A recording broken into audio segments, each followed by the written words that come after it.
హైదరాబాద్ ముసరంబాగ్లోని శాలివాహన నగర్లో భర్త ఇంటి ముందు భార్య నిరసనకు దిగింది. మహిళా సంఘాలు సామాజిక కార్యకర్తలతో కలిసి భర్త ఇంటి ముందు ధర్నా చేసింది. ఉప్పుగూడకు చెందిన అనుషాకు శాలివాహన నగర్కు చెందిన వినయ్ రావుతో 2018లో వివాహం జరిగింది. వీరికి 2020లో ఓ బాబు పుట్టాడు. 3 ఏళ్ల నుంచి కట్నం కింద ఇచ్చిన ఆస్తులు అమ్మాలని, అదనంగా కట్నం తీసుకురావాలని వేధిస్తూ ఇంటి నుంచి గెంటి వేశాడని బాధితురాలు ఆరోపించారు. బాబును తనకివ్వకుండా ఇబ్బందులకు గురి చేస్తున్నారని చెబుతున్నారు అనుష. తనకు న్యాయం చేయాలని డిమాండ్ చేశారు. నా మ్యారేజ్ 2018లో అయ్యింది. సో 22లో నుంచి ఇక్కడ నాకు చాలా అన్యాయం చేస్తున్నారు. నా డబ్బులు, నా గోల్డ్, లాస్ట్కి వచ్చేసరికి నా బాబుని కూడా తీసేసుకొని నన్ను రోడ్డు పాలు చేస్తున్నారు.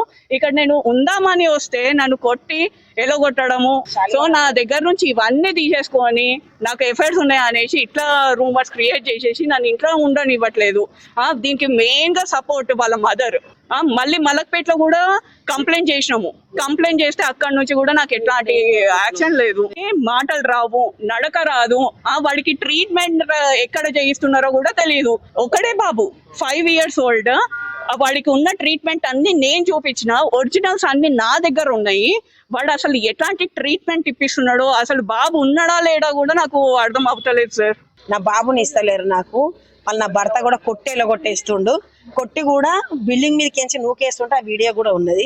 మరి ఆయనకి ఇష్టం లేకుంటే కూసబెట్టి ఏదో ఒకటి మాట్లాడేసి పంపించాలి. కానీ భార్యను పోలీస్ స్టేషన్లో పొంటి తిప్పుకోవడము, ఇంట్లో సరిగా ఉండొద్దు అని చెప్పడము. మరి ప్రొఫెసర్ అంటే ఆయన ఎట్లుండాలి? పిల్లలకు విద్య చెప్పే వ్యక్తి. మరి ఇంట్లో భార్యని, పిల్లల్ని సరిగా చూసుకోని వ్యక్తి ఈ రోజు పోలీస్ స్టేషన్లో పొంటి పోయి భార్య మీదనే కంప్లైంట్ పెట్టడము, అది ఎంతవరకు న్యాయం? మేమేమంటున్నామంటే ఈ అమ్మాయిని భార్యగా స్వీకరించాలి. మరి ఆ బాబును కూడా చూసుకోవాలి. ఆమెకి ఇబ్బంది పెట్టకుండా, ఆమెను కొట్టకుండా మంచిగా చూసుకోవాలని చెప్పేసి మా మహిళా సంఘాలు మేము డిమాండ్ చేస్తున్నాం.